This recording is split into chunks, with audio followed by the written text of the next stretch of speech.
When 28-year-old Sarah Bennett signed the purchase agreement for a fire-ravaged Victorian mansion that real estate agents had labeled unsalvageable, her friends and family thought she'd lost her mind. But hidden behind a sealed doorway on the third floor lay an untouched room containing evidence of a decades-old conspiracy that would expose the truth about the fire, reveal her own family's buried history, and ultimately bring down one of the town's most powerful development companies. For some secrets, it turns out, are worth burning a house down to protect. Before we dive into this incredible story, drop a comment and tell us where you're watching from. And if stories of courage and hidden truth resonate with you, hit that subscribe button, because tomorrow I've got another story that will blow your mind. The autumn rain fell steadily on the charred remains of the Ashford Manor as Sarah Bennett stood in the overgrown front yard, umbrella trembling slightly in her hands. She was acutely aware of the three elderly women huddled under the bus shelter across the street, whispering and pointing. Behind her, a passing truck slowed down, the driver craning his neck to get a better look at what could only be described as the town fool inspecting her latest mistake. The three-story Victorian mansion had been the crown jewel of Millbrook's historic Hartwell district until 18 months ago, when a fire had torn through it in the middle of the night, leaving blackened walls, a partially collapsed roof, and a mystery that the town had been all too eager to forget. The Gothic Revival architecture that had once made it the subject of historical society tours now made it look like something from a horror movie. Elaborate corbels hung at odd angles. The wraparound porch sagged dangerously on the south side. The tower room, which had supposedly housed the original owner's observatory, was now open to the sky. The property had been on the market for over a year with no serious offers. Sarah had watched the listing price drop like a stone into deep water. From $450,000 to $180,000 within 6 months. Then to $120,000 after the Historical Society declined to purchase it for restoration. Finally, desperately, to $85,000 with the words sold ASIS. Buyer assumes all liability in angry capital letters across the listing.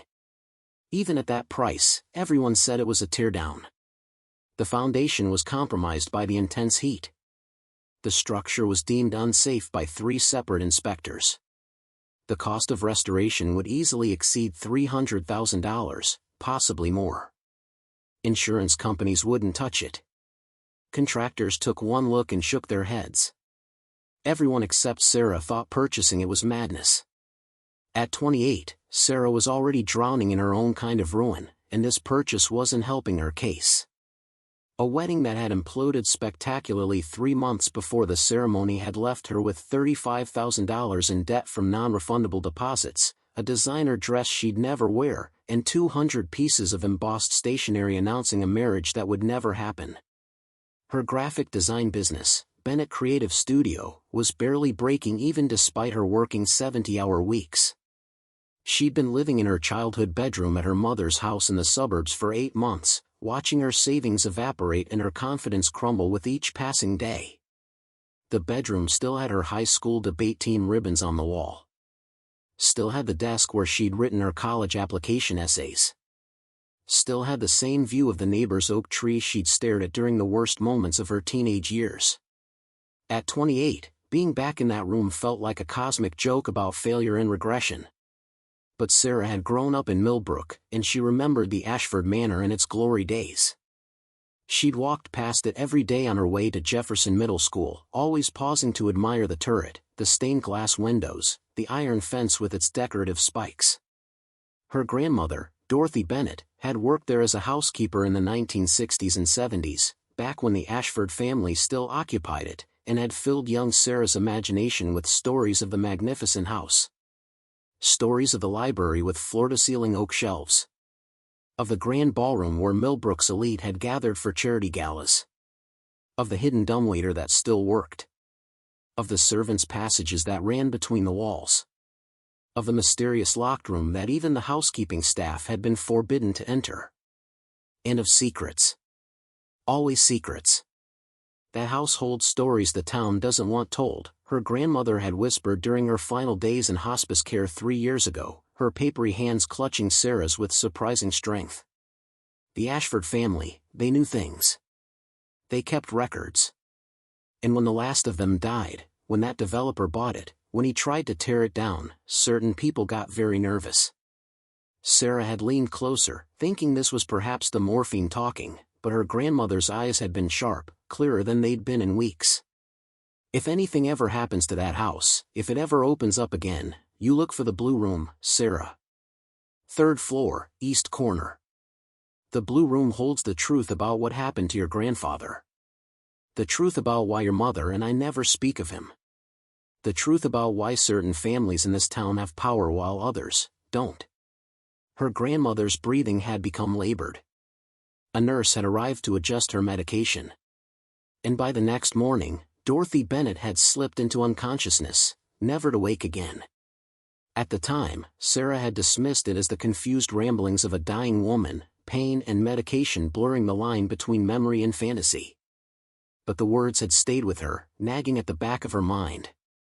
Her mother, Patricia, had always refused to discuss Sarah's grandfather, Martin Bennett, saying only that he'd died before you were born and it's not worth dwelling on the past. But when Sarah had seen the news of the fire at the Ashford Manor 18 months ago, something in her grandmother's words had stirred. She'd watched the news coverage obsessively. Read every article. Studied the photos of flames leaping from the windows while firefighters battled to save the structure.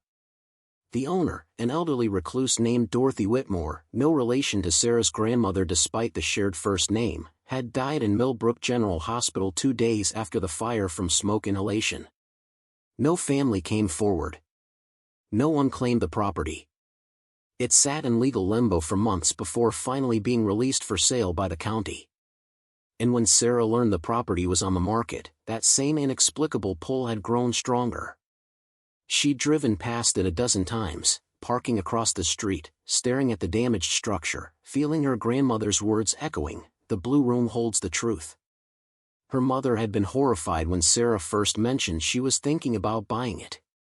"Absolutely not," Patricia had said, her voice sharp in the way it got when she was truly frightened rather than just angry. "That place is a death trap. And even if it wasn't, we can't afford it. You can't afford it. Sarah, please. Let this go." But Sarah had already made the appointment with the bank. Had already submitted the mortgage application. Had already paid for the property inspection, even though the inspector's report had come back with 17 pages of problems and a summary that essentially read, "Don't buy this house unless you have more money than sense." The bank had approved her mortgage application with obvious reluctance. The loan officer, a woman named Janet Preston who'd gone to high school with Sarah's mother, had actually called Patricia to express concern before processing the paperwork. $85,000 for a destroyed mansion that will require at least $200,000 in repairs, Janet had said, according to Patricia's tearful retelling.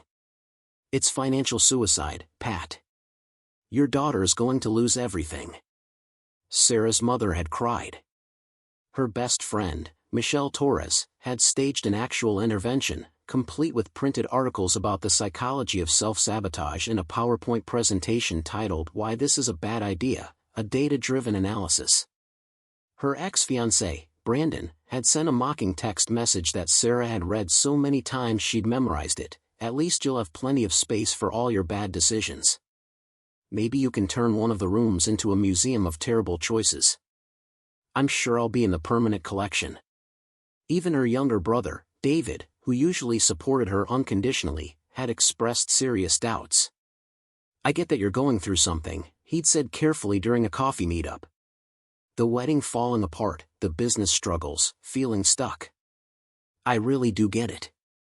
But Sarah, this isn't the answer. This is just a different kind of stuck. A more expensive kind." But Sarah had signed the papers anyway, sitting in the title company office with Marcus Chen, the realtor who'd handled the listing, looking at her with a mixture of professional politeness and personal concern. "Last chance," Marcus had said quietly, before she signed the final document. "I can call this off right now. No one would blame you. This property is complicated." Sarah had picked up the pen. Her hand had trembled slightly, from fear or excitement or madness, she wasn't sure. But she'd signed her name with firm, deliberate strokes, Sarah Elizabeth Bennett. Now, 3 days later, holding the keys to a condemned property with $847 left in her checking account and no clear plan for what came next, Sarah wondered if everyone had been right. Maybe this was just another catastrophic choice in a year full of them. Maybe her judgment really was as impaired as everyone seemed to think. The rain intensified, drumming against her umbrella. Across the street, one of the elderly women was now openly photographing her with a phone. Sarah could already imagine tomorrow's Millbrook Community Facebook page, "Local Woman Makes Worst Decision of 2024, full story inside." Marcus Chin pulled up in his silver Lexus, parking on the street and hurrying over with an oversized umbrella and a clipboard thick with documents. At 45, he'd been selling real estate in Millbrook for 20 years and had the weathered optimism of someone who'd seen both fortunes made and lost in property deals. "Last chance to back out," he said, only half joking. His smile was kind but his eyes were serious. "I can probably still get you out of this if you want. The closing was Friday, but we have a 72-hour cooling-off period for properties with this level of damage disclosure. No judgment. I've seen people walk away from better properties for worse reasons." Sarah shook her head, surprising herself with the certainty in her voice. "I'm going in." Marcus sighed and handed her a yellow hard hat that said "Danger, enter at own risk" in red letters. "Then you need to sign this additional liability waiver."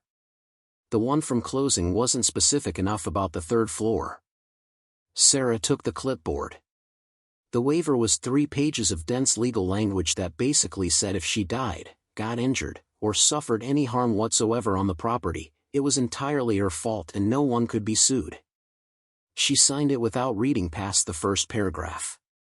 The inspector cleared the first 2 floors as structurally stable enough for brief visits, Marcus explained, clearly going into the speech he'd prepared. "The foundation has some cracking but it's not immediately dangerous. The first floor is relatively safe if you watch for weak spots. The second floor is more compromised, some of the joists are damaged and there are areas where the floor has started to separate from the walls." He paused, making sure she was listening. "But the third floor is completely off limits. Absolutely no exceptions. The floor joists are severely compromised. The roof collapse made that entire level a death trap. We're talking about weakened support beams, fire damage to the structural members, and the very real possibility that the floor could give way with any weight on it. The demolition crew that did the initial assessment recommended we take down the third floor entirely before any restoration work begins." Sarah's heart sank. The third floor. Where her grandmother had said the Blue Room was located. The east corner that supposedly held some mysterious truth. "How off limits?" she asked, trying to keep her voice casual. Marcus gave her a look that said he'd heard that tone before and knew exactly what it meant. "As in, if you go up there and fall through the floor and die, your next of kin will sue me, the inspection company, the county, and probably the fire department. That off limits. As in, I have to legally advise you that accessing that floor would void your insurance, violate the terms of the sale, and could result in criminal charges for reckless endangerment." He softened slightly. "I know this house has history for you. Your grandmother worked here. I understand the emotional connection. But Sarah, there's nothing up there worth risking your life for. Trust me."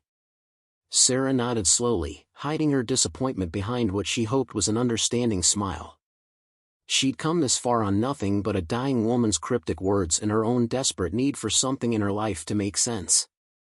She couldn't let structural damage stop her now. But she also couldn't tell Marcus that. She couldn't tell anyone. Marcus glanced at his watch. "I've got another showing in 40 minutes. Do you want me to wait while you do your walkthrough?" "No, I'll be fine," Sarah said. "I just want to spend some time alone with the place. Get a feel for it." Marcus looked uncertain, but he'd done his legal duty. The waivers were signed. The warnings had been issued. He handed her the keys, a heavy ring with at least 15 different keys of various ages and styles. "Front door is the brass one with the square head," he said. "The original skeleton keys are the long black ones, but most of those locks don't work anymore. The newer locks are all key-alike, that's the silver one labeled master. He pulled out a business card and wrote something on the back. That's my cell. If you need anything, call me. And Sarah? Please be careful. I'd really like you to still be alive for our 6-month check-in. With that, Marcus jogged back to his car and drove away, leaving Sarah alone with her expensive mistake.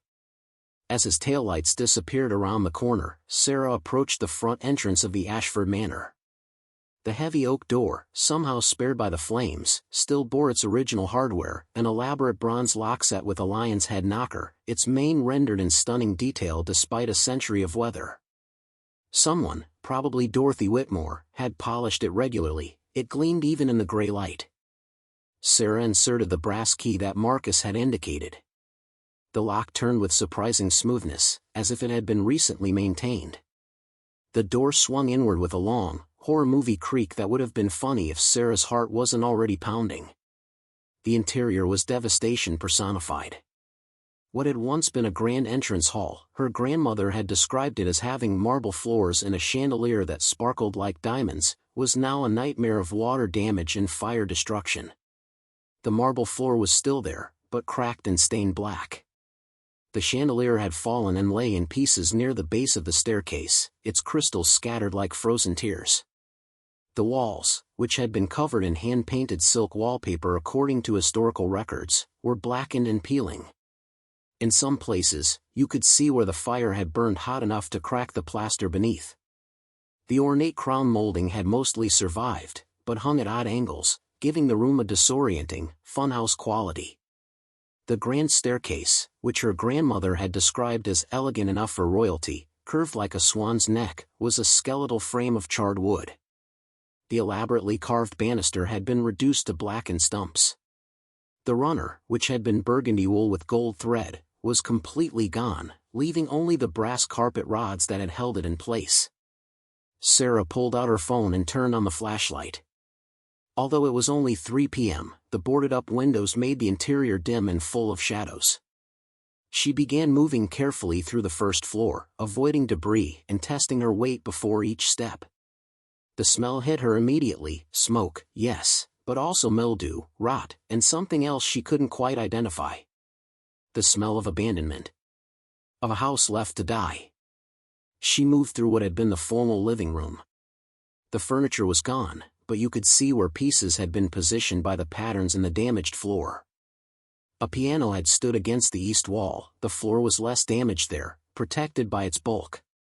The fireplace still stood, its marble mantel cracked but intact, the family crest carved into the stone, a shield with 3 ravens and a motto in Latin that Sarah couldn't quite make out in the dim light. The library was perhaps the saddest room. Floor-to-ceiling shelves still lined the walls, but they were empty and charred. Her grandmother had talked about the thousands of books, some rare, some first editions. All gone now. The ladder that had run on a brass rail around the room had fallen and lay across the floor like a broken spine. In the dining room, Sarah found the first thing that gave her pause. The fire damage here was severe. The walls were black, the windows blown out, the wooden floors warped from the heat and water. But in the center of the room, there was a perfect circle, about 6 feet in diameter, where the floor was barely touched. As if something had protected it. As if the fire had deliberately burned around it. Sarah knelt down, running her fingers over the wood. It was slightly warm, which made no sense. The fire had been 18 months ago. She pulled out her phone and took several photographs, then continued her exploration. The kitchen was a total loss. The cabinets had burned completely. The appliances were twisted metal sculptures. The tile floor had cracked from the heat, creating a mosaic of broken pieces. But again, Sarah noticed something odd. The fire had been intense here, hot enough to melt the aluminum sink, but it had stopped at the doorway to what must have been a pantry. Everything beyond that threshold was merely smoke-damaged, not burned. Sarah consulted the floor plan that Marcus had provided. According to the 1902 architectural drawings, there was a servant's staircase that connected the kitchen to the second floor, and another that continued up to the third floor where the servants' quarters had been located. Her heart began to race. If the main staircase was too damaged to use, and the third floor was sealed off, but the servants' stairs were intact. She found the door tucked beside what had been the pantry. It was narrow, painted white, and easy to overlook. Unlike most of the doors in the house, this one was closed. Sarah tried the handle. Locked. She went through the key rings systematically, trying each one. On the 8th attempt, an old brass skeleton key turned smoothly in the lock. The door swung open, revealing a narrow staircase rising up into darkness. Sarah shone her flashlight upward. The stairs were steep and narrow, built for staff, not family, but they appeared structurally sound. The walls were smoke-stained but not burned. The handrail was intact. Her grandmother's voice echoed in her memory, 3rd floor, east corner. The blue room holds the truth. Sarah knew she shouldn't. Marcus had been absolutely clear about the danger. The liability waiver she'd signed literally said she acknowledged that accessing the 3rd floor could result in death or serious injury. Every rational part of her brain was screaming at her to turn around, walk away, come back with a structural engineer and proper equipment. But she'd already bet everything she had on this house based on a dying woman's cryptic message. She'd already been called crazy by everyone she knew. She'd already made the decision, consciously or not, the moment she signed those papers. What was one more reckless decision in a year defined by them? Sarah put her foot on the first step. It held firm. She tested the second step. Also solid. The wood creaked but didn't give. These stairs had been built when craftsmanship meant something, built to last for servants hauling trays and linens up and down for decades. She began to climb, her flashlight beam bouncing with each step. The staircase was disorienting in the dark. It turned twice, landing on the 2nd floor with a door that Sarah didn't open, then continued upward. The air grew thicker, the smoke smell stronger. Sarah's breathing sounded loud in her own ears. At the top of the stairs, another door. This one was newer than the others, metal instead of wood, with a modern padlock securing it. A laminated sign was zip-tied to the handle, danger, structural instability. Authorized personnel only.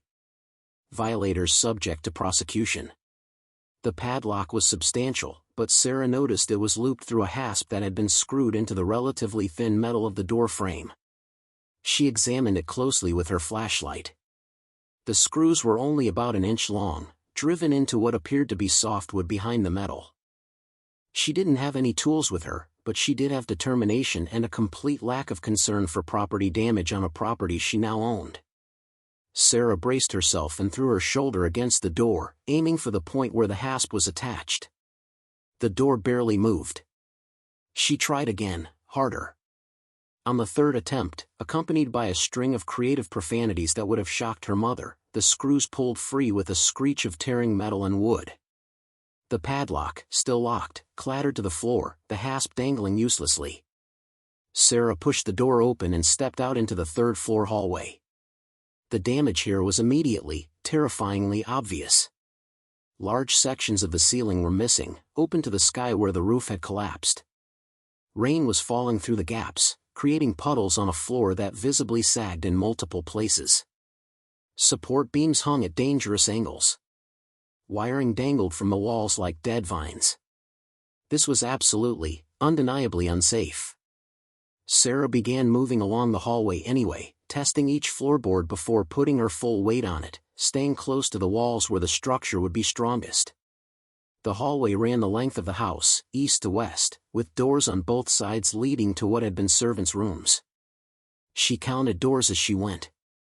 3rd floor. East corner. That would be the last door on the right side of the hallway.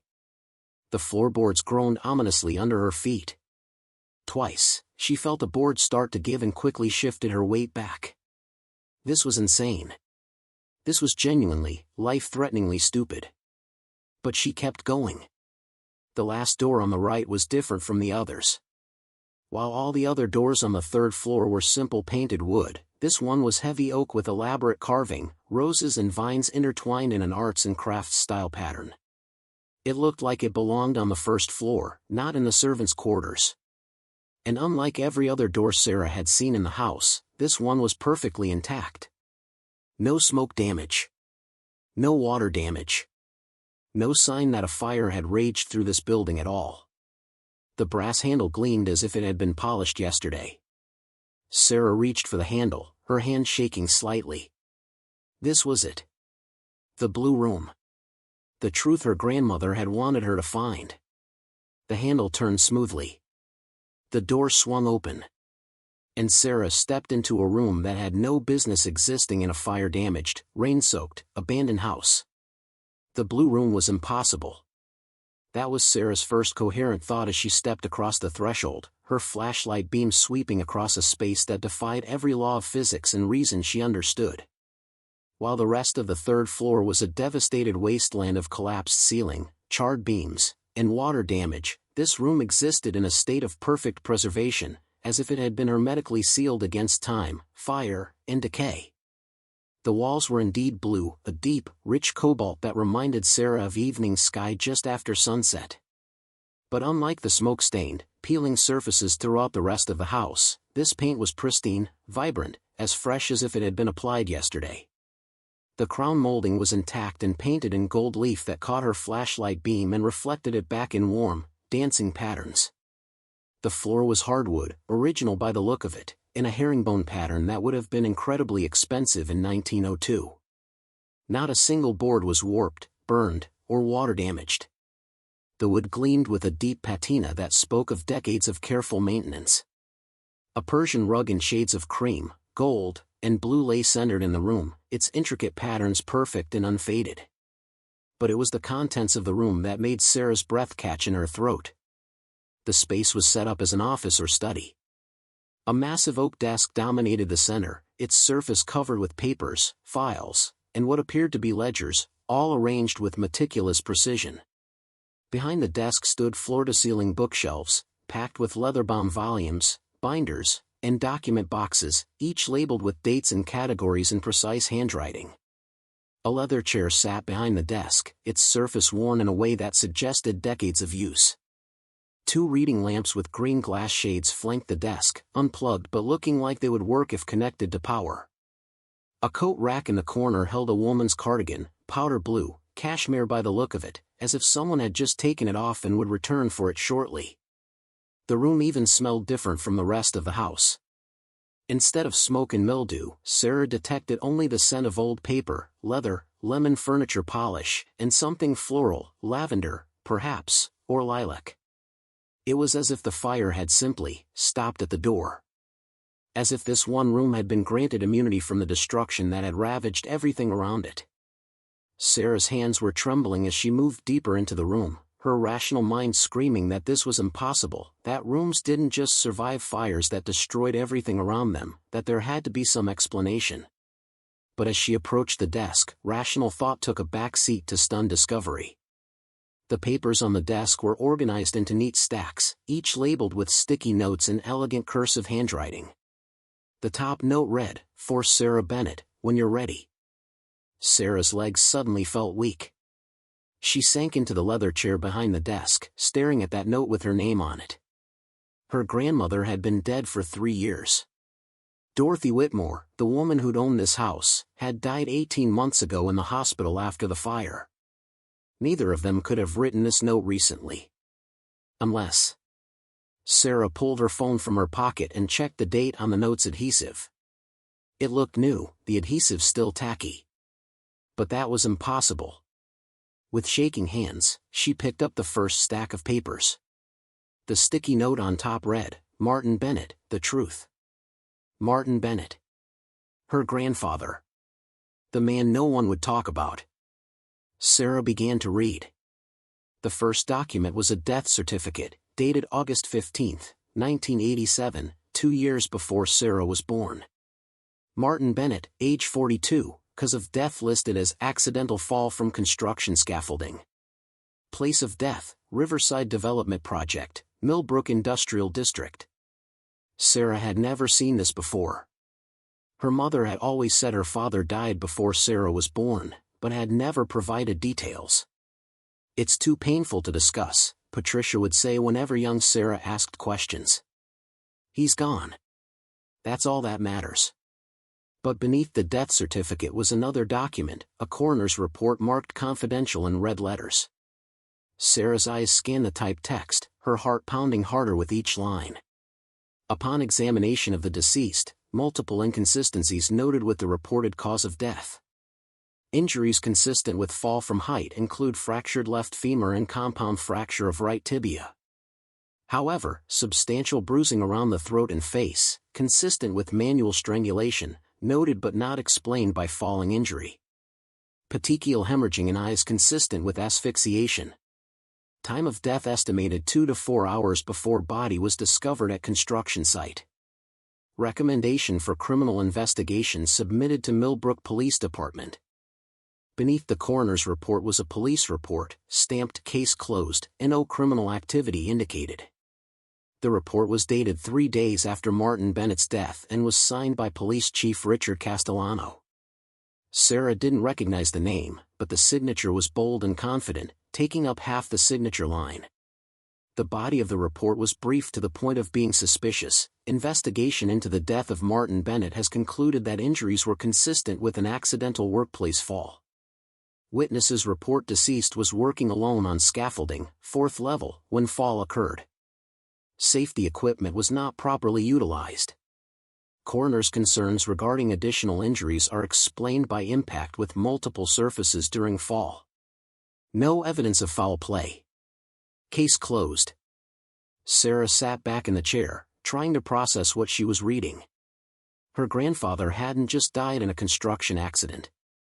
He'd been murdered and the police had covered it up. But why? What had Martin Bennett been involved in that was worth killing him over? The answer was in the next stack of papers. These were photocopies, dozens of them, of what appeared to be financial records, property deeds, and corporate filings. All related to something called Riverside Development Corporation. Sarah began piecing together the story from the documents. In the mid-1980s, Millbrook's Industrial District, a collection of old factories, warehouses, and working-class homes, had been targeted for urban renewal. Riverside Development Corporation, a company owned by several prominent Millbrook families, had proposed a massive redevelopment project that would demolish the existing neighborhood and replace it with luxury condos, upscale retail, and office space. The project required the city to use eminent domain to seize dozens of properties from their working-class owners, most of whom had lived there for generations. The compensation offered was well below market value. Many of the property owners were immigrant families, elderly people on fixed incomes, and small business owners who couldn't afford lawyers to fight the seizures. Martin Bennett, Sarah discovered, had been a construction worker and union organizer. And he'd been one of the loudest voices opposing the Riverside Development Project. A newspaper clipping from the Millbrook Daily Chronicle, dated March 1987, showed a photo of Martin Bennett speaking at a city council meeting. The headline read, "Local Workers Challenge Development Plan, Cite Corruption Concerns." The article quoted Martin extensively, "This isn't urban renewal, it's urban removal. They're forcing out families who've been here for 50 years so wealthy developers can make millions. And I have evidence that the property appraisals were deliberately manipulated to undervalue homes, that council members have financial stakes in Riverside Development, and that bribes were paid to push this through. This is corruption, plain and simple, and I won't stay silent about it." Sarah's hands tightened on the paper. Her grandfather hadn't just opposed the development, he'd been investigating corruption. He'd had evidence. Evidence that apparently got him killed. She continued reading through the files, and the scope of the conspiracy became clearer. Martin Bennett had been meticulous in his documentation. He'd obtained, Sarah didn't want to think too hard about how, internal memos from Riverside Development showing that they'd deliberately commissioned low property appraisals. He had bank records showing suspicious payments to 2 city council members. He had contracts showing that the construction companies hired for the project were all owned by relatives of the Riverside Development Board members. And he'd had testimony from a city appraiser named Thomas Ashford who was willing to go public about being pressured to lowball property values. Thomas Ashford. Sarah's heart skipped. Ashford. Like the Ashford Manor. Like the family who'd originally owned this house. She rifled through more papers and found what she was looking for, a letter dated June 1987, 2 months before her grandfather's death. Martin, it read in neat handwriting, I can no longer remain silent about what I've been asked to do. The appraisals for the Riverside project were falsified at the direct request of William Castellano and his partners. They're stealing these people's homes and I've been complicit. I'm prepared to testify to everything I know. The documents are safe, I've hidden them where no one will think to look. If anything happens to me, they're in the blue room. You know where. Thomas. William Castellano. The same last name as the police chief who'd closed the investigation into Martin's death. Sarah felt cold despite the strange warmth of the room. The pieces were coming together in a picture that was both clearer and more terrifying than she'd imagined. Thomas Ashford had been the city appraiser who was going to blow the whistle on the Riverside development corruption. He'd hidden evidence in this room, the blue room in his family's mansion. He'd reached out to Martin Bennett, planning to go public together. And then Martin had been murdered in his death covered up by a police chief who shared a last name, father, brother, with one of the developers. But what had happened to Thomas Ashford? Sarah found that answer in the next document, another death certificate, dated September 12, 1987, exactly 1 month after Martin Bennett's death. Thomas Ashford, age 55, cause of death, suicide by self-inflicted gunshot wound. Beneath it was a police report, again signed by Chief Richard Castellano, declaring the death a clear suicide. Deceased had been despondent over financial problems. Suicide note found at scene. No indication of foul play. 2 men who were planning to expose corruption in a multi-million-dollar development deal.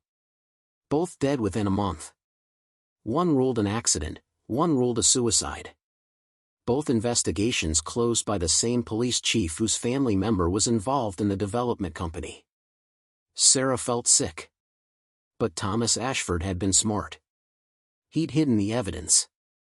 He'd created this room as a sanctuary for truth, a place where the documents would be preserved. And somehow, Sarah still couldn't understand how this room had survived when everything else burned. She continued reading, moving through the files with growing horror and fascination. The scope of the Riverside development conspiracy was enormous.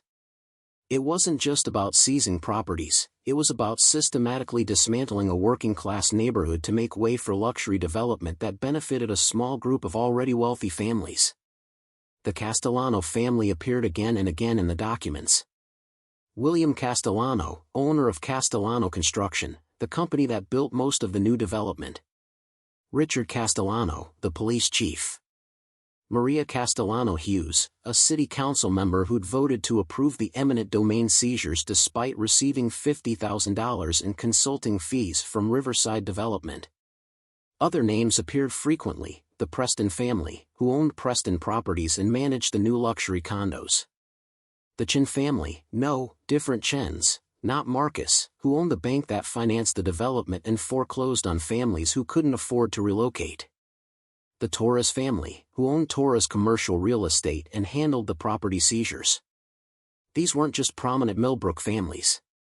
According to the documents, they were the prominent families, the ones who sat on the hospital board, the school board, the planning commission. The ones whose names were on buildings and scholarships and parks. And they'd built their modern wealth on the backs of working-class families who'd been forced out of their homes and compensated with pennies on the dollar. Sarah was about to move to the next stack of papers when her phone buzzed in her pocket, making her jump. She'd been so absorbed in the documents that she'd forgotten the outside world existed. It was her mother, Patricia. 3 missed calls and a text, "Where are you?" Marcus called and said you've been at that house for over 2 hours. Please tell me you didn't go to the 3rd floor. Please call me. Sarah checked the time. It was almost 6 p.m. She'd been in this room for nearly 3 hours and it had felt like 30 minutes. She stood up, intending to call her mother back, when something caught her eye. In the corner of the room, partially hidden behind a filing cabinet, was a bulletin board covered with photographs connected by red string, like something from a detective's murder investigation wall. Sarah approached it slowly, her flashlight illuminating the web of connections. At the center was a photograph of the Ashford Manor, this house, taken sometime in the 1980s based on the cars visible in the street. Around it were photos of other buildings, most of which Sarah recognized as currently standing in Millbrook's revitalized downtown area. But according to the labels beneath the photos, these buildings hadn't always been commercial developments. One had been Rodriguez Family Market, EST 1952. Another had been MT Zion Baptist Church, founded 1889. Another had been Lincoln Elementary School, closed 1986. Red string connected these photos to pictures of people, city officials, business owners, and at the center of the web, a group photo labeled Riverside Development Corporation Board of Directors, 1985. Sarah leaned closer, studying the faces. She recognized some of them from around town, though they were decades younger in this photo. But it was the man in the center who made her breath catch. He was tall, distinguished-looking, with silver hair and a confident smile. The nameplate on his suit read William Castellano, President. And standing right next to him, arm around his shoulder like they were the best of friends, was a man labeled Richard Castellano, security consultant. Security consultant. Not police chief. Which meant Richard Castellano had been working for the development company while simultaneously serving as police chief, an obvious conflict of interest that had apparently been overlooked or ignored. Sarah's phone buzzed again. Her mother, calling for the fourth time. She answered, still staring at the bulletin board. "Mom, I'm okay. I'm still at the house." "Sarah Elizabeth Bennett, please tell me you're not on the third floor." Her mother's voice was tight with fear and something else, something that sounded almost like recognition, like she knew exactly what Sarah had found. "Mom," Sarah said slowly, "did you know? About Grandpa Martin? About how he really died?" There was a long silence on the other end of the line. When Patricia finally spoke, her voice was barely a whisper. "Where are you?" "Exactly where are you in that house?" "I'm in the blue room. Third floor, east corner." "Just like Grandma said." Her mother made a sound that was half sob, half gasp. "Oh, God. Sarah, you need to leave. Right now. Don't take anything with you, don't photograph anything, just leave and meet me at my house. Please." "Mom, what's going on? Did you know about the documents? About the corruption? About—" Not on the phone, her mother interrupted, her voice sharp with panic. "Sarah, I'm serious. If you're in that room, if you've seen those files, then you're in danger. Real danger. The same danger that killed your grandfather and Thomas Ashford and probably Dorothy Whitmore. You need to leave now." Sarah felt a chill run down her spine. "Mom, what are you talking about? This happened almost 40 years ago. The people involved are probably—" "They're not dead," Patricia cut her off. "They're still here. Still powerful. Still protecting their secrets. William Castellano is the mayor of Millbrook now. His son, Robert Castellano, is the current police chief. The families that made fortunes from Riverside Development still control this town. And they've proven, repeatedly, that they're willing to kill to keep their secrets buried." Sarah's mouth went dry. The mayor. The current police chief. These weren't ghosts from the past, these were living, powerful people with everything to lose if this information became public. The fire, Sarah said, the realization hitting her like a physical blow. Dorothy Whitmore's fire. It wasn't accidental, was it? No, her mother confirmed, her voice breaking. Dorothy was Thomas Ashford's niece. She inherited the house after his death. And apparently, she knew about the blue room. Knew about the documents. She'd been quietly keeping them preserved for decades, waiting for— I don't know what. The right time. The right person. When she got sick last year, started talking about finally revealing the truth, about making things right. Patricia didn't need to finish the sentence. Sarah understood. Dorothy Whitmore had been murdered to keep the Blue Room's secrets buried. The fire had been set to destroy the evidence once and for all. Except it hadn't worked. The Blue Room, impossibly, had survived. How did you know? Sarah asked. About all of this? Your grandmother told me everything before she died, Patricia said. Made me promise to keep you away from that house, to never let you dig into your grandfather's death. She was terrified that you'd end up like him, dead for asking the wrong questions. That's why I reacted so strongly when you said you were buying the manor. I knew what was hidden there. I knew what it would mean if you found it. Sarah looked around the preserved room, at the decades of carefully documented evidence, at the bulletin board mapping out a conspiracy that had shaped Millbrook for 40 years. I can't just walk away from this, Mom. This is proof. Real proof of corruption and murder. We could finally get justice for Grandpa Martin, for Thomas Ashford, for Dorothy Whitmore, for all the families who were cheated out of their homes. We could. You could end up dead, Patricia said flatly. Just like they did. Sarah, please. I've already lost my father to these people. I can't lose my daughter too.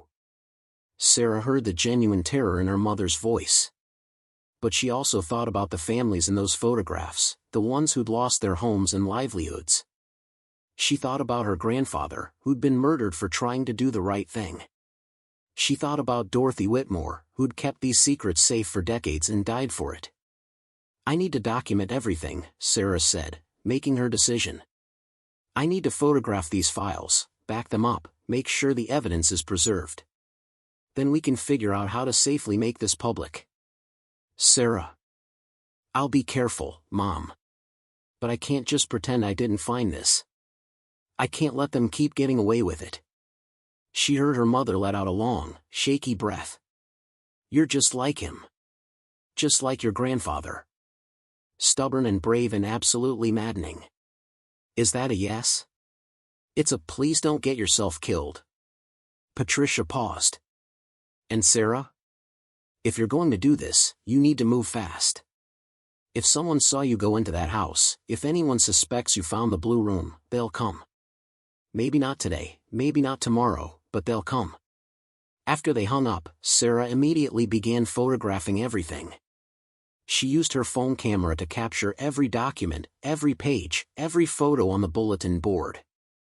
She worked systematically, creating folders in her cloud storage labeled with innocuous names, Ashford Manor renovation ideas, historical architecture references, anything that wouldn't immediately flag attention if someone was monitoring her accounts.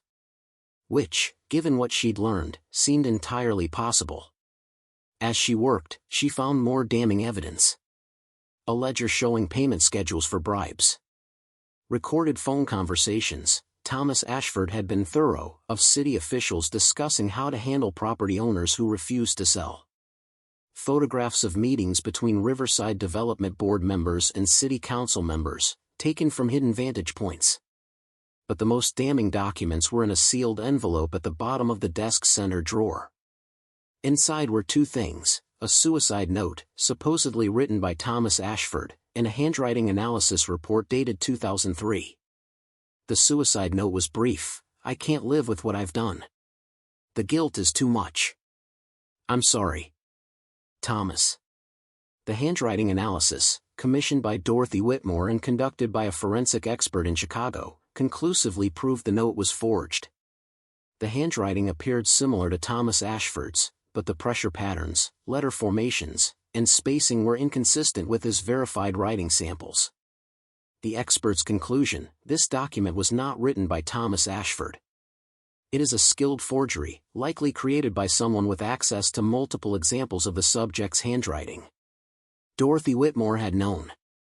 She'd proven that her uncle was murdered and his death staged to look like suicide. And she'd kept this evidence hidden for decades, perhaps afraid of what would happen if she revealed it. Perhaps wisely afraid, given that she'd died in a fire shortly after hinting that she might finally speak up. Sarah photographed everything, her hands steady despite the trembling in her chest. She uploaded the photos to 3 separate cloud storage accounts, emailed copies to herself at 2 different email addresses, and texted a cryptic message to her brother David, "If anything happens to me, access my cloud drive. Password is grandma's birthday plus mom's middle name. Share everything with the press." She was about to leave when she noticed one more thing, a journal, leather-bound and worn, tucked between 2 thick binders on the bookshelf. Sarah pulled it out and opened to the first page. The handwriting was feminine, elegant, careful. "This journal belongs to Dorothy Whitmore.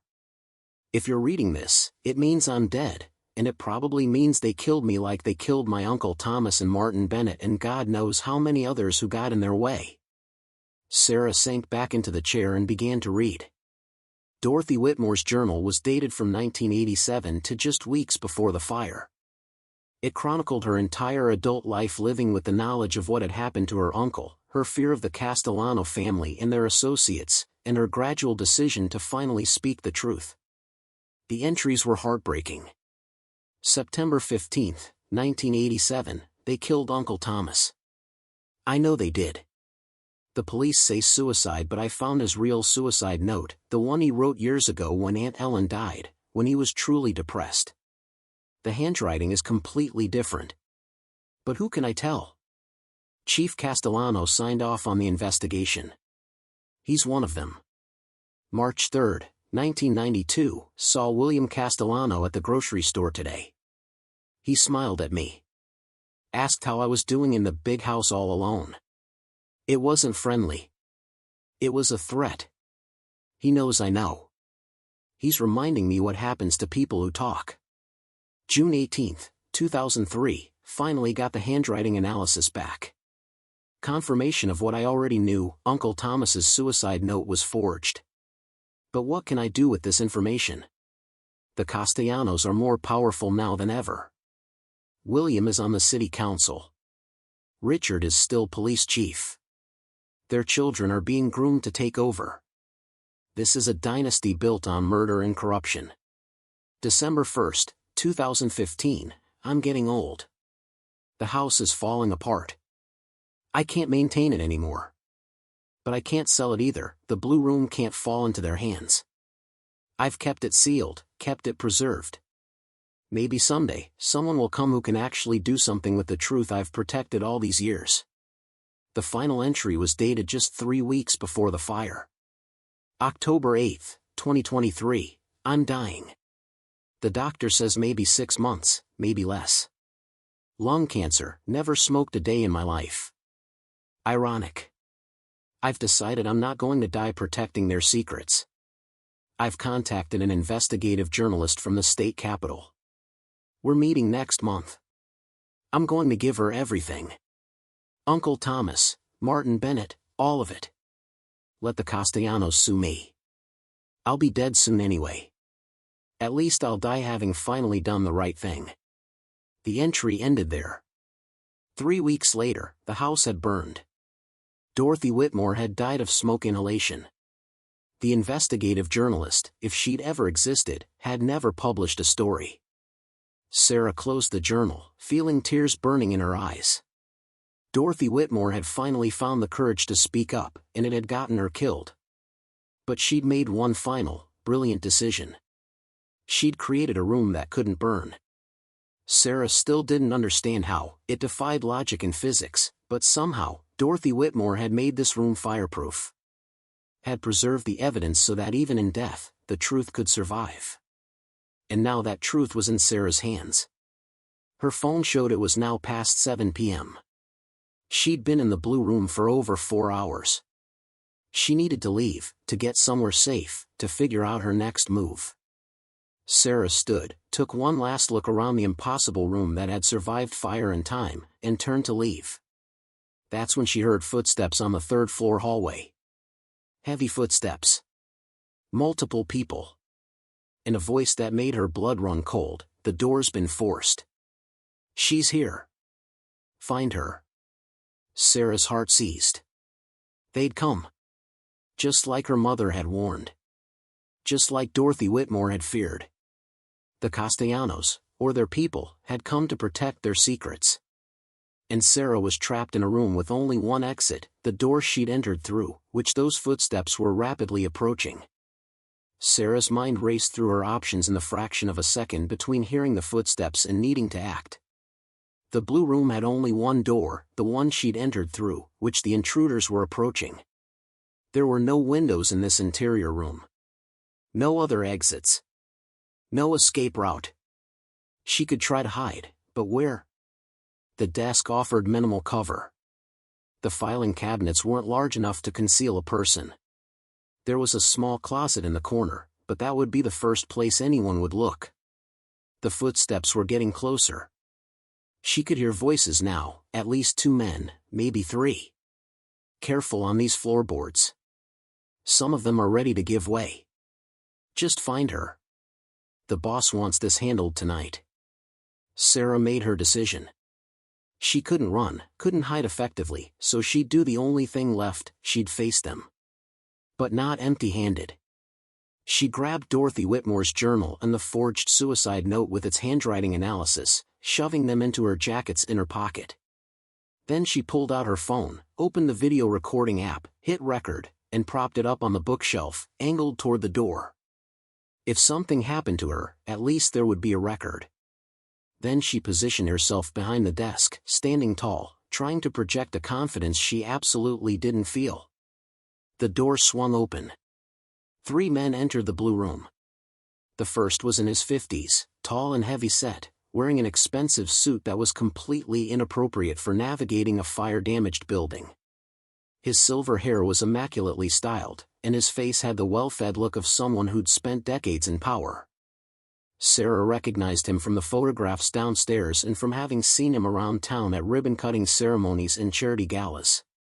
Mayor William Castellano. Behind him were 2 younger men, both in their 30s, both built like they spent serious time in the gym. They wore tactical pants and dark jackets, not quite security guard uniforms, but close. Private security, Sarah guessed. The kind that asked questions never. Mayor Castellano stopped short when he saw Sarah standing behind the desk. For a moment, genuine surprise crossed his face, followed quickly by calculation and then a forced smile that didn't reach his eyes. "Miss Bennett," he said smoothly, as if they'd bumped into each other at the farmer's market rather than in a room full of evidence of his family's crimes. "This is unexpected. When Marcus Chin mentioned you'd purchased the property, I had hoped to speak with you through proper channels. Breaking into condemned areas of the structure is quite dangerous." Sarah's heart was hammering, but she kept her voice steady. "The door was already open. And this is my property now. I have every right to be here." Of course," Castellano said, taking a step further into the room. His eyes swept across the desk, the files, the bulletin board on the wall. She saw his jaw tighten almost imperceptibly. "Though I must say, the 3rd floor was specifically marked as structurally unsafe. The liability issues alone." "Cut the act," Sarah interrupted, surprising herself with her boldness. "I know why you're here. I know what's in these files. I know what you and your family did in 1987. I know about Martin Bennett and Thomas Ashford. I know about Dorothy Whitmore. I know everything." The mayor's pleasant expression didn't change, but something cold flickered in his eyes. "I'm not sure what you think you've found, Miss Bennett, but I'd caution you against jumping to conclusions based on old paperwork. Historical documents can be easily misinterpreted, especially when taken out of context." "Is that what you'll claim? That I misinterpreted the evidence of murder, corruption, and a 40-year cover-up?" Sarah gestured to the files surrounding them. "That I'm taking your father's bribery ledgers out of context? That the forged suicide note was just a misunderstanding?" Castellano's mask slipped completely. The friendly politician vanished, replaced by something much more dangerous.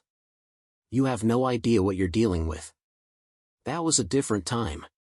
Difficult decisions were made for the good of Millbrook. The Riverside development transformed this town from a dying industrial wasteland into a thriving community. Thousands of jobs were created. Property values increased across the entire city. The greater good. The greater good? Sarah's voice rose despite her attempt to stay calm. You stole people's homes. You paid off officials. Your father, or was it your uncle, murdered my grandfather and staged it to look like an accident. You murdered Thomas Ashford and forged a suicide note. And 18 months ago, you murdered Dorothy Whitmore and burned this house to destroy the evidence. Don't talk to me about the greater good. You can't prove any of that, Castellano said, but his voice had lost its smooth confidence. Those are wild accusations. Paranoid conspiracy theories. Even if you had these supposed documents, they're ancient history. No prosecutor would touch a case this old based on paperwork that's been sitting in an abandoned house. Maybe, Sarah admitted. But I'm willing to find out. Because I've already photographed everything. Every document, every ledger entry, every piece of evidence in this room. It's uploaded to multiple cloud accounts, sent to several email addresses, and backed up in locations you'll never find. Even if something happens to me right now, this information will go public. She saw Castellano's expression darken. Behind him, the two security men shifted their weight, awaiting orders. You're bluffing, Castellano said, but there was uncertainty in his voice. Sarah pulled out her phone, the one she'd been using to photograph documents, and held it up. Am I? Would you like to see the upload confirmations? Or maybe you'd prefer to see the video that's been recording since you walked in here? The one that's streaming live to my cloud storage right now? That last part was a lie. She hadn't had time to set up live streaming, but Castellano didn't know that. The mayor stared at her for a long moment, and Sarah could see him recalculating, running through his options. In that instant, she understood something about powerful men like William Castellano. They were used to problems that could be solved with money or pressure or, when necessary, violence. But they weren't used to problems that had already escaped their control. What do you want? He finally asked, his voice flat. I want justice, Sarah said. For my grandfather. For Thomas Ashford. For Dorothy Whitmore. For every family that lost their home because of your father's corruption. I want the truth to come out. That's not going to happen, Castellano said coldly. You release those documents, you'll destroy dozens of families. Prominent families. Good families who had nothing to do with decisions made 40 years ago. My children. My grandchildren. They'll bear the consequences of your crusade for ancient history. Is that what you want? What I want, Sarah said, is for you to face the consequences of your actions. Your family built wealth and power on stolen property and murder. That has consequences. That should have consequences. Should, Castellano repeated. That's a naive word, Miss Bennett. Let me tell you how the world actually works. You release these documents, and I guarantee you won't like what happens. My family has lawyers. The best lawyers. We'll tie you up in legal proceedings for years. We'll sue you for defamation, for breaking and entering, for theft of property. These documents were in Dorothy Whitmore's house, and her estate's assets are still in probate. You had no legal right to access them. He took another step forward, and Sarah instinctively backed up against the bookshelf. We'll investigate every aspect of your life, he continued, his voice taking on a threatening tone. Your failed business. Your failed engagement. Your financial problems. We'll find things. We always do.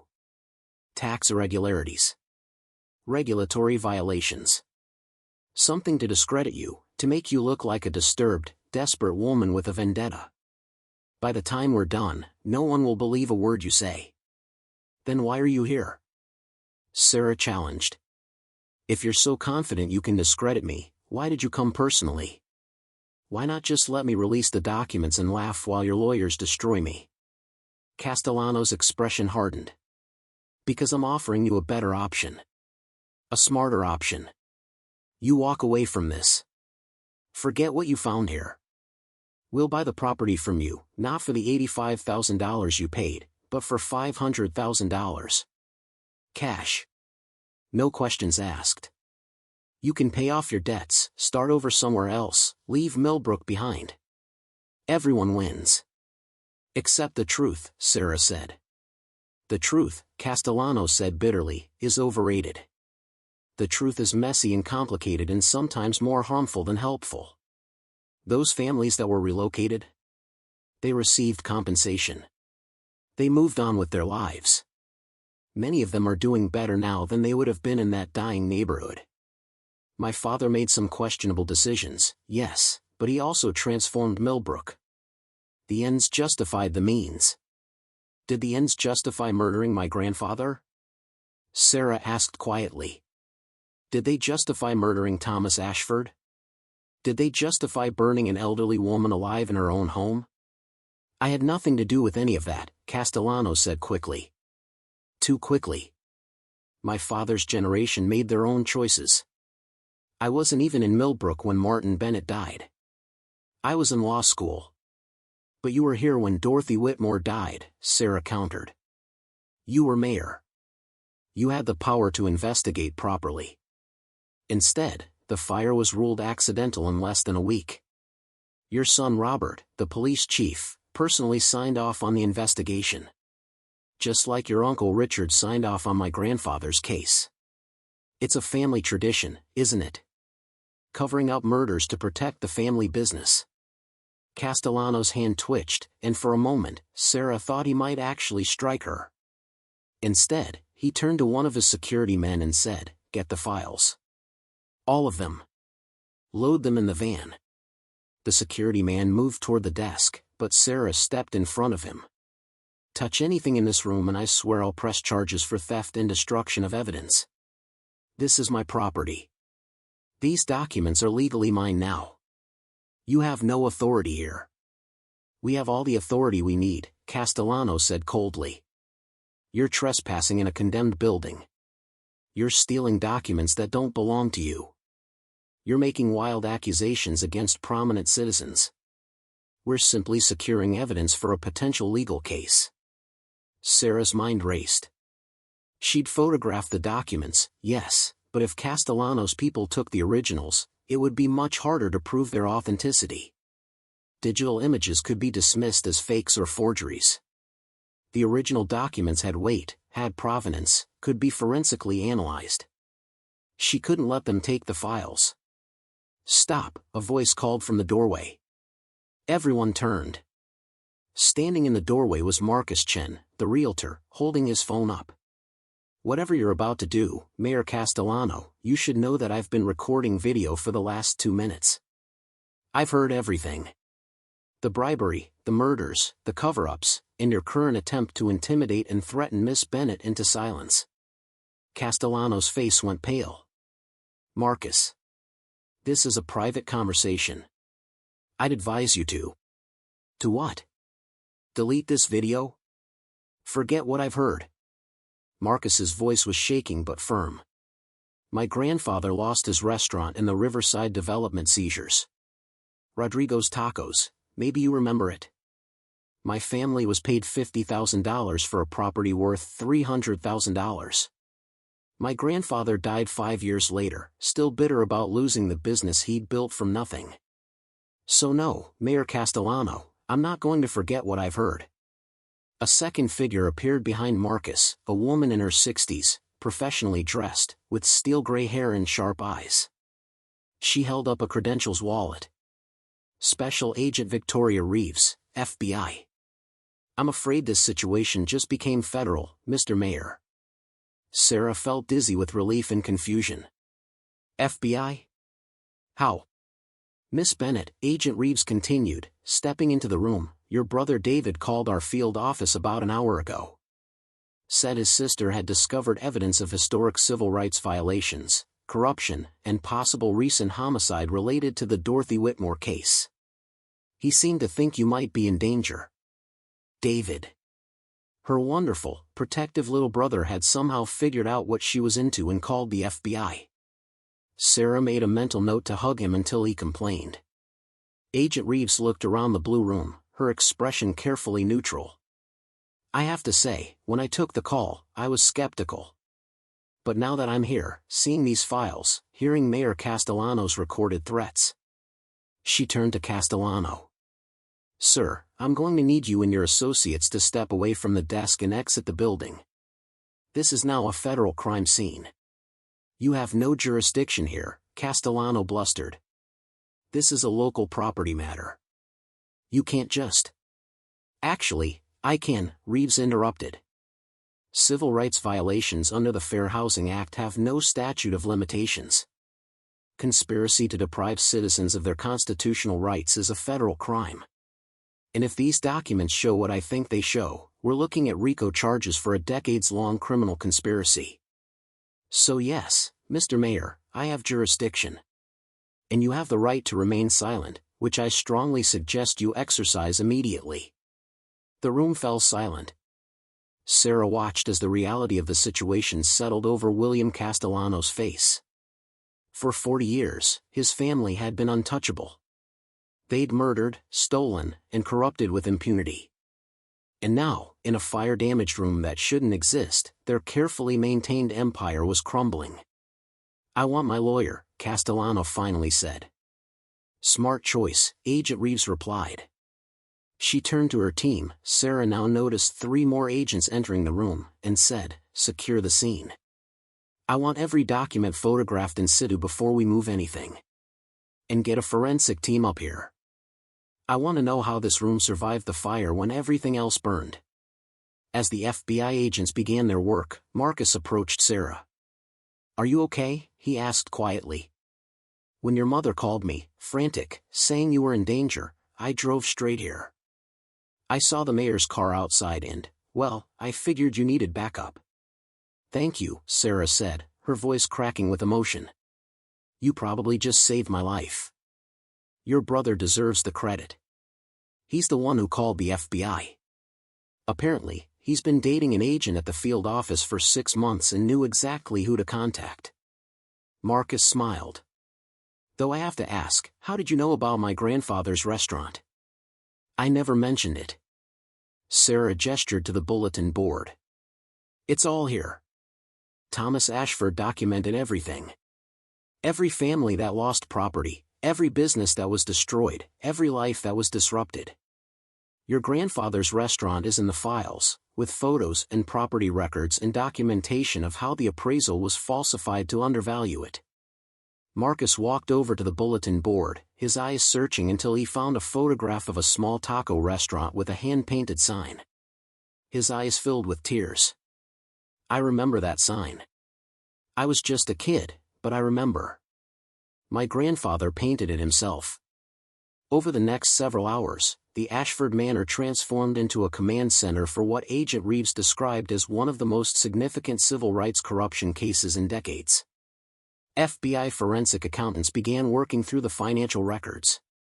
Civil Rights Division attorneys flew in from Washington. A structural engineering team arrived to investigate the Blue Room's mysterious preservation. Sarah sat on the front steps of the house, wrapped in a blanket someone had provided, watching the organized chaos. Her mother arrived shortly after 9 p.m., pulling Sarah into a fierce hug that lasted a full minute. "You're just like him," Patricia said again, but this time there was pride in her voice alongside the fear. "Your grandfather would be so proud. And so terrified. Probably both at once." "Tell me about him," Sarah said. "The real story. Everything Grandma didn't want me to know." So Patricia did. She told Sarah about Martin Bennett, a construction worker with an 8th-grade education but a fierce sense of justice. How he'd organized his union to fight for better safety conditions. How he'd taught himself to read legal documents so he could understand the contracts his workers were signing. How he'd spent months investigating the Riverside development corruption, working with Thomas Ashford to build an airtight case. He was going to go public the week after he died, Patricia said quietly. Had a meeting scheduled with a reporter from the New York Times. Thomas Ashford was going to testify. They had everything: documents, recordings, witnesses. It would have been a massive scandal. What happened? Your grandfather never made it to that meeting. He fell from scaffolding on a job site that just happened to be owned by Castellano Construction. The police closed the investigation immediately. Thomas Ashford got scared and went quiet for a few weeks. Then he started making noise again about still going public, and Patricia's voice broke. And they killed him too. Why didn't Grandma come forward? She knew the truth. She tried, Patricia said. She went to the state police, to the Attorney General's office, to every authority she could think of. But the Castellanos were too connected. Every investigation got buried. Every complaint disappeared. After a while, she realized that speaking up would just get her killed too, and then who would take care of me? So she stayed silent. Kept the secret. And hated herself for it every day. Sarah squeezed her mother's hand. She protected you. That's what mothers do. And she protected the truth, Patricia added, gesturing toward the house. Dorothy Whitmore told me once that your grandmother helped Thomas create the Blue Room. They used some kind of special fire-resistant materials, a sealing technique that Thomas had learned about in his work as a city appraiser. They built it to survive anything, fire, flood, time itself. A vault for truth. As dawn broke over Millbrook, painting the sky in shades of pink and gold, Sarah stood with Agent Reeves in the Blue Room one last time before the FBI sealed it as evidence. This will take years to prosecute, Reeves said honestly. The people involved are powerful. They'll fight every step of the way. And some of them will probably avoid jail time due to age or health or statute of limitations technicalities. But Miss Bennett, what you've uncovered here, it's going to change things. Not just criminal charges, but civil cases. Families who were cheated will finally have grounds to sue for compensation. The historical record will be corrected. The truth will be known. That's all I wanted, Sarah said. Justice and truth. Agent Reeves smiled. The world needs more people like you. And like your grandfather. 6 months later. In the weeks and months that followed, Sarah's life transformed in ways she never could have anticipated. The story broke nationally, making headlines across the country. Historic corruption exposed after 40 years. FBI investigates small town's dark secret. Mayor William Castellano resigned under pressure, though he maintained his innocence. Police Chief Robert Castellano was placed on administrative leave pending investigation. 18 current and former city officials found themselves facing federal charges. The Riverside Development Corporation's assets were frozen as investigators traced decades of questionable transactions. But beyond the criminal cases, something else happened, something Sarah found even more meaningful. Families who'd been forced out of their homes in the 1980s began coming forward with their stories. Support groups formed. Historians started documenting the full scope of what had happened. The city council, under new leadership, voted to establish a reparations fund. Marcus Chen's family filed a lawsuit for the difference between what they'd been paid for their restaurant property and its actual value, adjusted for inflation. Dozens of other families did the same. And in case after case, the evidence from the Blue Room proved decisive. Sarah's graphic design business unexpectedly took off after the publicity. She was commissioned to create materials for the new Riverside Memorial Project, a museum and community center being built to honor the families displaced by the original development. She hired 3 full-time employees and moved out of her childhood bedroom into a small loft apartment in downtown Millbrook. The Ashford Manor itself became something of a local landmark. Sarah spent the next year overseeing its restoration, using the insurance payout from establishing that the fire had been arson along with grants from historical preservation societies. The Blue Room was preserved exactly as it had been, turned into a permanent exhibit about government corruption and the importance of preserving truth. 1-year anniversary. On the 1-year anniversary of finding the Blue Room, Sarah stood before a crowd of over 500 people at the Manor's grand reopening. Families who'd been affected by the Riverside development were there. FBI agents who'd worked the case. Journalists who'd covered the story. And in the front row, her mother Patricia and brother David, beaming with pride. A year ago, Sarah began, I bought a burned-down house that everyone said was worthless. People laughed. They called it the worst decision I'd ever made. And maybe, by traditional metrics, they were right. I went deeper into debt. I risked my safety. I made powerful enemies. She paused, looking up at the restored Victorian mansion, its tower room rebuilt, its windows gleaming in the afternoon sun. But I also found something invaluable, truth that had been buried for 40 years.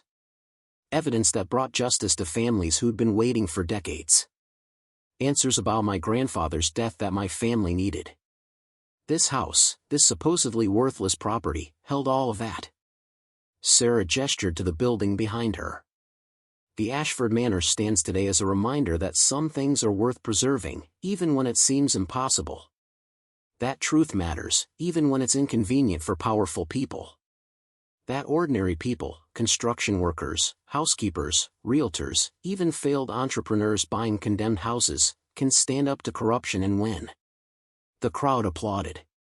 Sarah spotted Marcus Chen in the audience, wiping tears from his eyes. Next to him sat his elderly grandmother, the widow of the restaurant owner who'd lost everything. She was nodding, a small smile on her weathered face. After the ceremony, as Sarah gave tours of the restored mansion, she found herself standing in the blue room with a young woman, a college student named Emma Rodriguez, Marcus's cousin. My great-grandfather lost his business because of the Riverside development, Emma said, looking at the preserved documents. My grandfather told me stories, but I always thought they were exaggerated. You know, the way old people sometimes make the past seem more dramatic than it was. But seeing this, seeing the proof. She turned to Sarah. Thank you. For not walking away. For not taking their money and staying quiet. I almost did, Sarah admitted. When Mayor Castellano offered me $500,000 to forget everything I'd found, part of me was tempted. I was broke, scared, and over my head. Taking the money would have been so easy. What stopped you? Sarah thought about her grandmother's whispered words in hospice. About her grandfather's courage in standing up to power. About Dorothy Whitmore choosing to finally speak truth even though it cost her life. About Thomas Ashford creating this room to preserve evidence, hoping that someday, someone would find it and care enough to act. I stopped myself from taking the easy path because I realized that some things matter more than money or safety or convenience, Sarah said. Truth matters. Justice matters. Making sure that the people who came before us, who suffered and fought and died for what was right, making sure their struggles meant something. That matters. That evening, after the crowds had left and the manor was quiet, Sarah sat in the blue room one last time. The space felt different now, less like a secret vault and more like a memorial. A testament to courage. Her phone buzzed with a text from Agent Reeves. Final update, William Castellano accepted a plea deal. 8 years federal prison for conspiracy and obstruction. His son Robert is facing trial next month. We're building cases against 14 others. Justice is slow, but it's coming. Sarah smiled and looked around the room at the documents that had changed everything. At the bulletin board mapping out corruption. At Dorothy Whitmore's journal. At her grandfather's file. We did it, Grandpa, she whispered. We got justice. Finally. A breeze came through the window, the restored, working window, carrying the scent of the garden being planted outside. The Riverside Memorial Garden, designed to honor all the families who'd been displaced, with a plaque listing every name, every lost business, every stolen home. Sarah's phone buzzed again. This time it was her mother. Dinner tomorrow? Want to tell you more stories about your grandfather. The good ones this time. The ones Grandma made me promise to share with you when you were old enough to appreciate them. I think you're finally old enough. I'd love that, Sarah texted back. As she locked up the manor for the night, Sarah paused on the front porch where she'd stood a year ago, rain-soaked and uncertain, holding the keys to what everyone said was a worthless property. She looked at the house now, restored, purposeful, transformed from a burned ruin into something meaningful. They'd been wrong, all those people who'd laughed. The house hadn't been worthless. It had been priceless. It had held truth, justice, and the courage of people who'd risked everything to do the right thing. Sometimes the best decisions look like mistakes at first. Sometimes the most valuable things are hidden in ruins. And sometimes, the worst thing that ever happened, a fire that destroyed a house and killed an innocent woman, leads to the best outcome imaginable: truth revealed, justice served, and wrongs finally made right. As Sarah drove home through Millbrook streets, she passed the site where her great-grandfather's restaurant had stood. Where Marcus's grandfather had painted that sign by hand. Where dozens of families had built businesses and homes and lives before having it all stolen away. A new development was going in now, but this time, it was different. This time, it was being built with community input, with fair compensation, with transparency. This time, the families who'd been pushed out 40 years ago had first priority to lease commercial space at below-market rates. This time, a percentage of profits went to the Riverside Memorial Fund. It wasn't perfect. It couldn't undo 40 years of injustice. But it was something.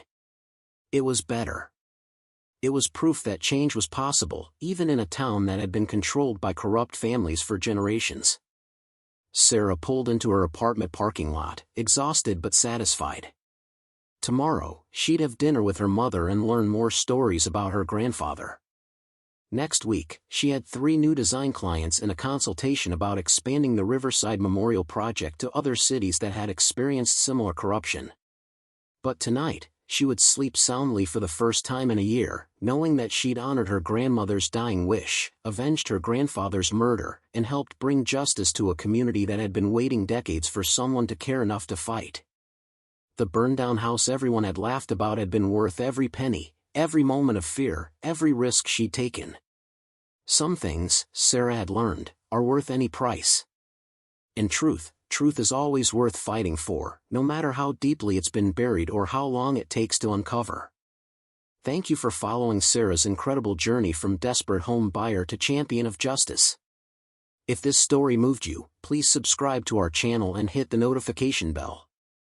Tomorrow, we have another amazing true story about courage, hidden truth, and ordinary people doing extraordinary things. Drop a comment below. What would you have done in Sarah's situation? Would you have taken the $500,000 and walked away, or would you have fought for the truth? See you in the next story.